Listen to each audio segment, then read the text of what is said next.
भगवान श्री कृष्ण कहते हैं, प्रिय उद्धव, मेरी प्राप्ति के 3 मार्ग हैं, भक्ति योग, ज्ञान योग और कर्म योग। जो इन्हें छोड़कर चंचल इंद्रियों के द्वारा क्षुद्र भोग भोगते रहते हैं, वे बार बार जन्म मृत्यु संसार के चक्कर में भटकते रहते हैं।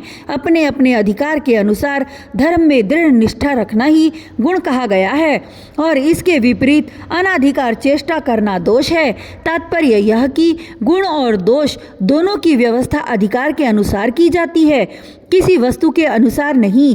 वस्तुओं के समान होने पर भी शुद्धि अशुद्धि, गुण दोष और शुभ अशुभ आदि का जो विधान किया जाता है, उसका अभिप्राय यह है कि पदार्थ का ठीक ठीक निरीक्षण परीक्षण हो सके और उनमें संदेह उत्पन्न करके ही यह योग्य है कि अयोग्य स्वाभाविक प्रवृत्ति को नियंत्रित संकुचित किया जा सके, उनके द्वारा धर्म संपादन कर सके, समाज का व्यवहार ठीक ठीक चला सके और अपने व्यक्तिगत जीवन के निर्वाह में भी सुविधा हो। इससे यह लाभ भी है कि मनुष्य अपनी वासना मूलक सहज प्रवृत्तियों के द्वारा इनके जाल में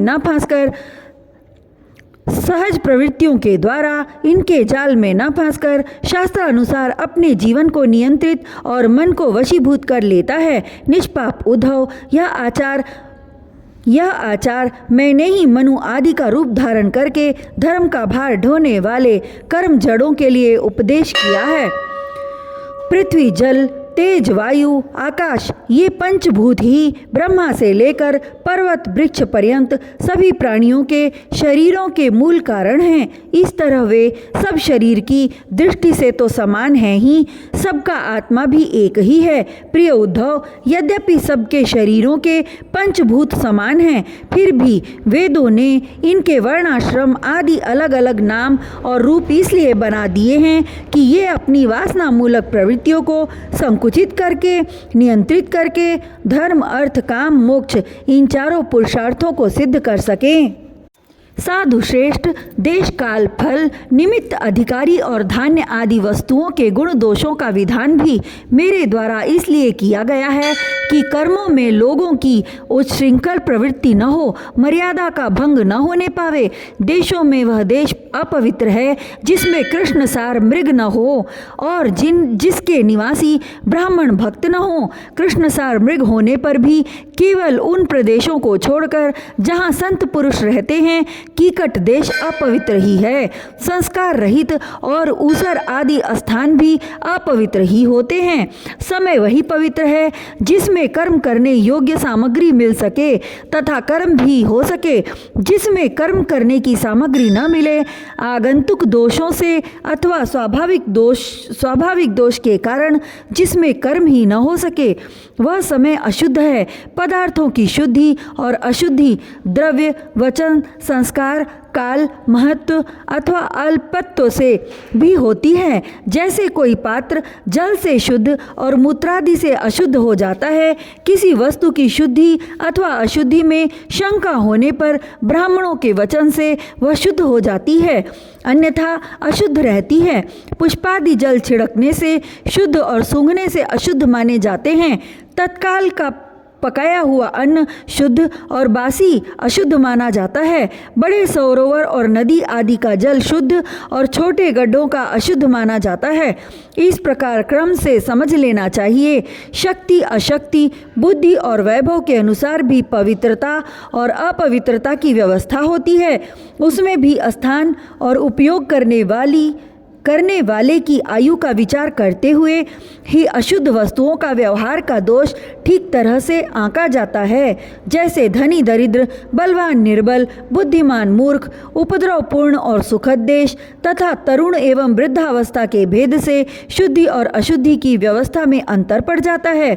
अनाज, लकड़ी, हाथी दांत आदि हड्डी, सूत, मधु, नमक, तेल, घी आदि रस, सोना, पारा आदि तेजस पदार्थ, चाम और घड़ा आदि मिट्टी के बने पदार्थ समय पर अपने आप हवा लगने से, आग में जलाने से, मिट्टी लगाने से अथवा जल में धोने से शुद्ध हो जाते हैं।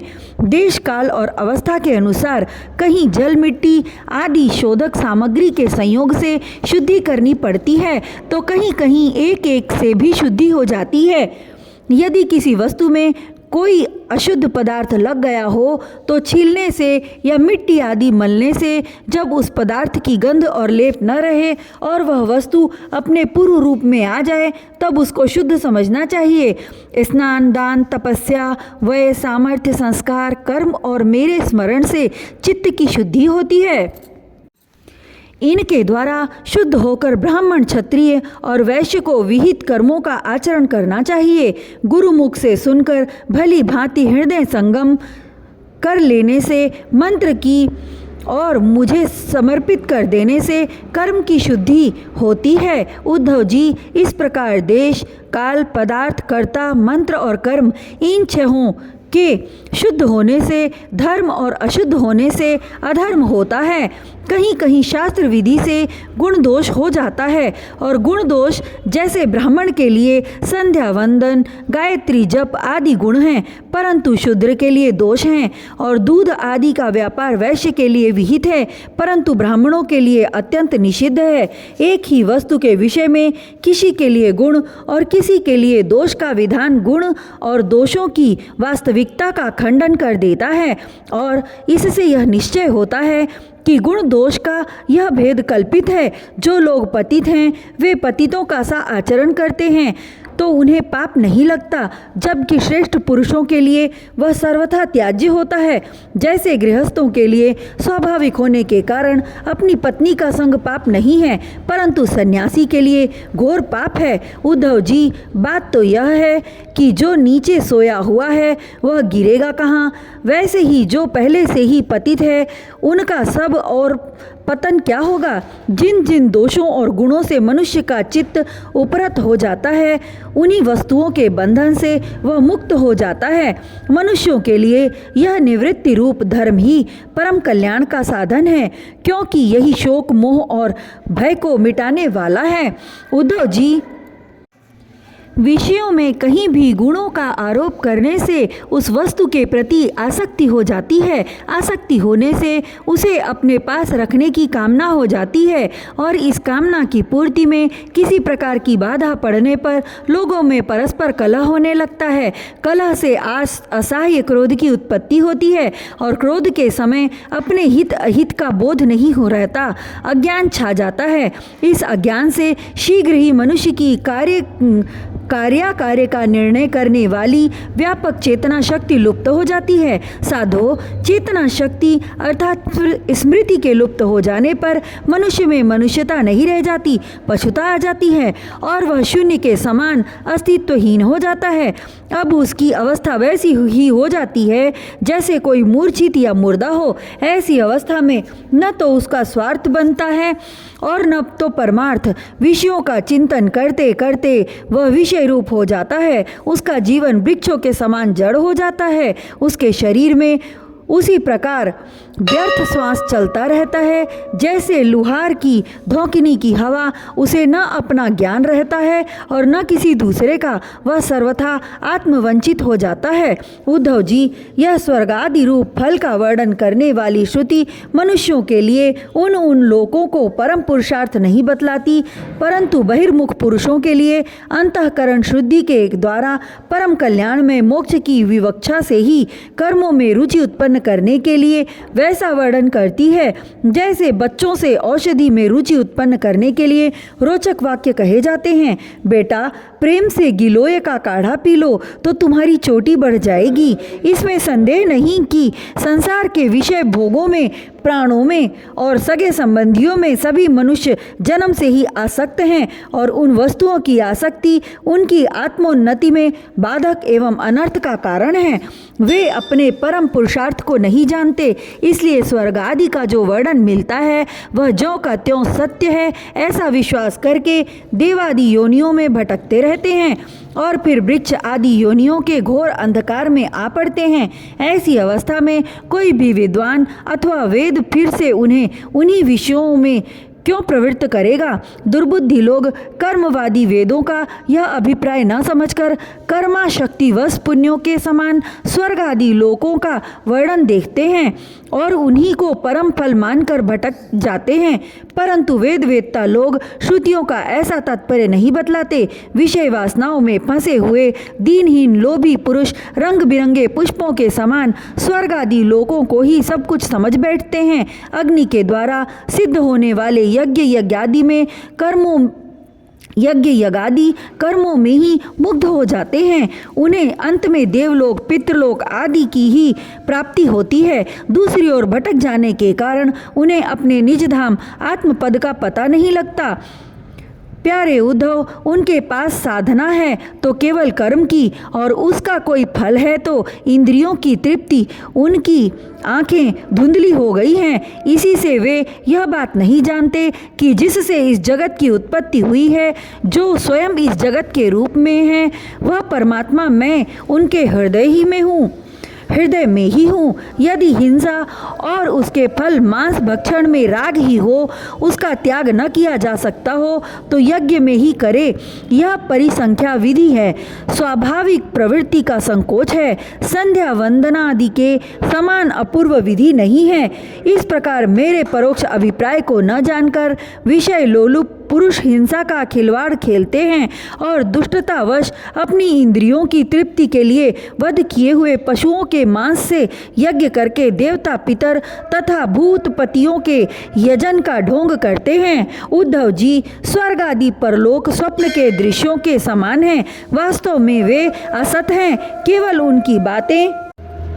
उनकी बातें सुनने में बहुत मीठी लगती हैं। सकाम पुरुष वहाँ के भोगों के लिए मन ही मन अनेकों प्रकार के संकल्प कर लेते हैं और जैसे व्यापारी अधिक लाभ की आशा से मूलधन को भी खो बैठता है, वैसे ही वे सकाम यज्ञों द्वारा अपने धन का नाश करते हैं। वे स्वयं रजोगुण, सत्वगुण या तमोगुण में स्थित रहते हैं और रजोगुणी, सत्वगुणी अथवा तमोगुणी इंद्रादि देवताओं की उपासना करते हैं। वे उन्हीं सामग्रियों से उतने ही परिश्रम से मेरी पूजा नहीं करते। जब वे इस प्रकार की पुष्पिता वाणी रंग बिरंगी मीठी मीठी बातें सुनते हैं कि हम लोग इस लोक में यज्ञों के द्वारा देवताओं का यजन करके स्वर्ग में जाएंगे और वहाँ दिव्य आनंद भोगेंगे, उसके बाद जब फिर हमारा जन्म होगा तब हम बड़े कुलीन परिवार में पैदा होंगे, हमारे बड़े बड़े महल होंगे और हमारा कुटुंब बहुत सुखी और बहुत बड़ा होगा,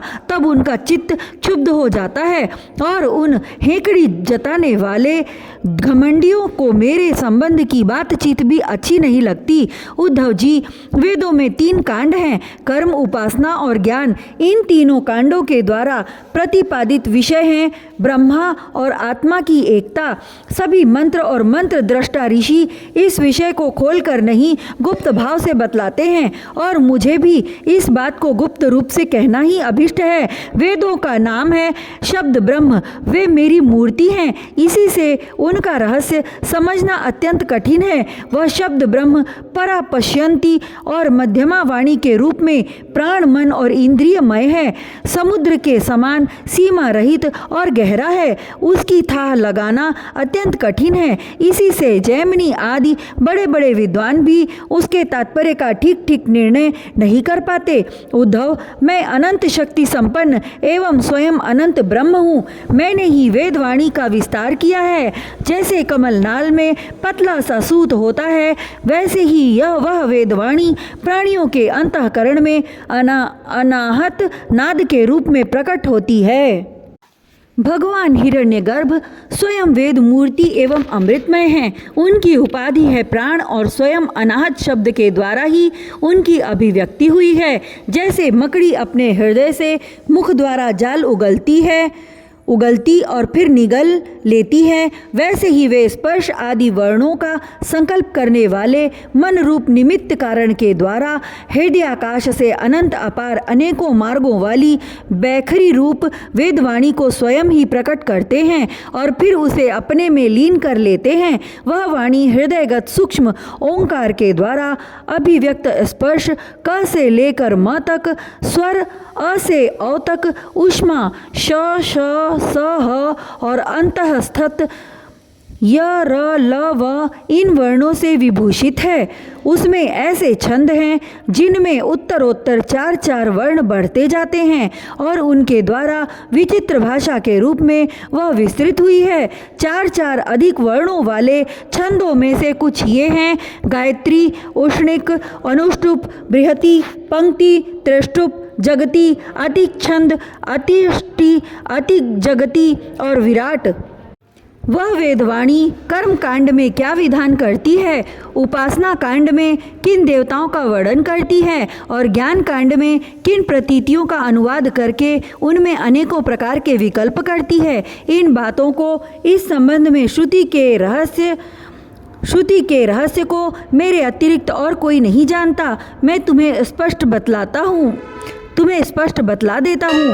सभी श्रुतियाँ कर्म कांड में मेरा ही विधान करती हैं। उपासना कांड में उपास्य देवताओं के रूप में वे मेरा ही वर्णन करती हैं और ज्ञान कांड में आकाश आदि रूप से मुझ में ही अन्य वस्तुओं का आरोप करके उनका निषेध कर देती हैं। संपूर्ण श्रुतियों का बस इतना ही तात्पर्य है कि वे मेरा आश्रय लेकर मुझ में भेद का आरोप करती हैं, माया मात्र कहकर उसका अनुवाद करती हैं और अंत में सबका निषेध करके मुझ में ही शांत हो जाती हैं और केवल अधिष्ठान रूप से मैं ही शेष रह जाता हूँ।